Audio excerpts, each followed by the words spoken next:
our service where it's transformed into a way that makes it usable on a mobile device, and then it goes from our service out to the mobile device.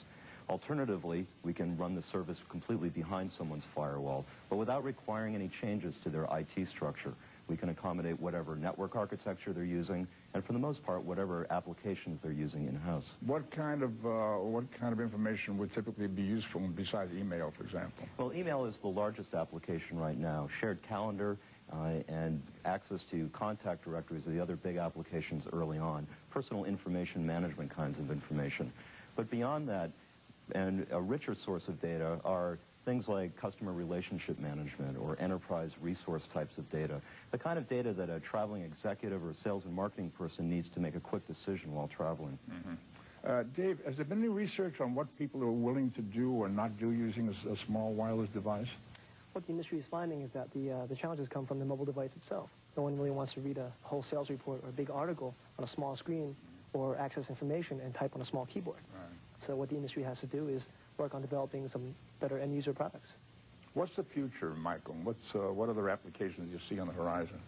Well, if you look at one of the inherent qualities of wireless, as I mentioned before, with the location-based services, some types of services you could offer would be, let's say you're out in New York City and you're finishing dinner and you're interested in seeing a play. There might be a situation where a particular theater has excess tickets, and with your PDA you can dial into the internet, find out which theater has the tickets, and maybe get a special discount because of the immediacy of the transaction. Well, again, what's new about what we're talking about here today? We can do that now, can't we? Well, this way you'd be able to do it right there in the street outside the theater as opposed to having to go to a phone. Right. And having that connection with you at all times. Okay. And what is the potential market for your equipment, Steve? Well, there are over 40 million Americans who travel as part of their work. And if you consider the kinds of people those are, traveling executives, sales and marketing people, service folks, they're in a position where they need to make decisions during the day. They need quick access to information that typically resides back on their corporate network. Certain kinds of businesses, would you say, preferably over others? What kind of businesses would perhaps there's some industries that are leading. Financial services, for example, is a leading user of wireless data today. But really, it can span a whole number of industries. Any place where your workers are mobile, where they're making decisions in the field, and where the data for those decisions really reside back at the corporate office. Michael, who's driving the need for the mobile internet? If you look at it today, it's basically the road warrior is the primary driver for the high data applications, and this would be the case that Steve was mentioning, where you have an executive that's out on a business trip, delayed at an airport, wants to download the email onto a laptop or some type of device. That will continue to be the primary driver of the high data types of services for the near future. But as you go forward, there's going to be whole new segments opening up, more in the consumer with children or teenagers with gaming and entertainment, people that want to keep track of their calendars and so on, and more of a entertainment-based type applications. Stephen, there's been some negative press about the WAP-enabled phones. A lack of interest, lack of pickup. What's going on? Lack of penetration compared to what the hype surrounding WAP was a year ago when it was first introduced. And there are a few issues behind WAP that we see some short-term resolution for. In Europe right now, with the GSM structure that exists there, it takes about 60 seconds to actually connect to the internet. That will go away by the end of the year with the introduction of GPRS. In the U.S., you have some issues with wireless coverage and the infrastructure of wireless. But I think more importantly are the applications that exist today for WAP. In many cases, they take a desktop metaphor where you have high bandwidth in a rich environment and try to translate that over to a wireless device. There really is a very different sociology of use for the mobile internet. People are looking for different types of information, more discrete, constrained, interactive, and fast. And when applications like that arise, both in the corporate world and also in the consumer world with location-based services, ticketing, things along those lines, then I think the mobile internet will really come into its own. Gentlemen, this has been a very interesting discussion, but we are out of time. And before we go, I'd like to thank each of my guests, Stephen Rudy of Cinia and Michael Iandolo of Lucent. Dave and I will be back with a new panel to continue our discussion about wireless applications. So stay with us. For more information on the Next Wave, visit www.nextwavetv.com. Welcome back. There have been estimates that the number of people using wireless devices in the United States will snowball to 24 million subscribers in 2003. While everyone agrees that wireless services will grow in number, not everyone agrees how they'll be delivered or what they will look like. So in this segment, we'll explore these issues, as well as how the development of wireless applications will affect the business landscape.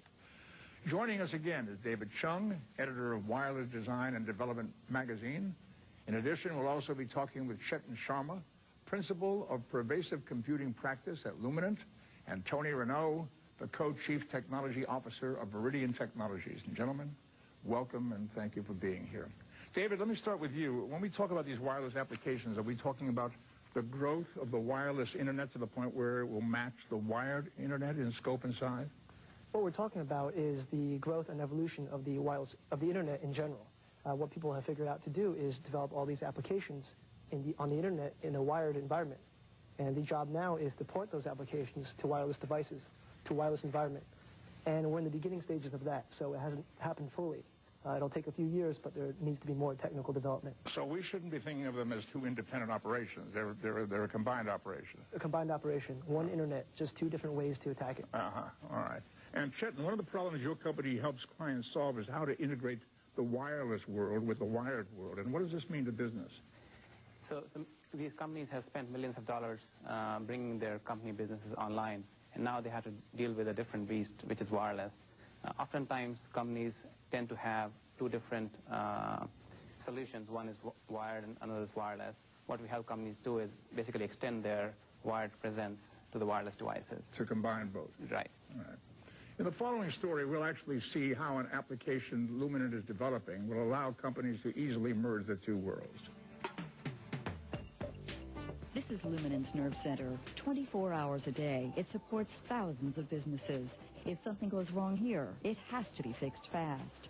And the requirements now with web is so tight, customers don't want to see it down for any reason. In the past, he'd have to drive to the office if a server failed. Today, he can do it from home through a cell phone application that allows access to Luminant's intranet. Wolf can reset and restart any one of the company's thousands of servers, all with this phone. The application is called My Luminant, and it was developed out of necessity to allow instant repairs. But out of need, the company spotted opportunity and is now taking the idea to the streets. Employees who can't be at their desktops use the same application to log into other parts of Luminant's network. Staff stranded out of the office access email, phone directories, calendars, all housed on the company's internal network, all now available by phone.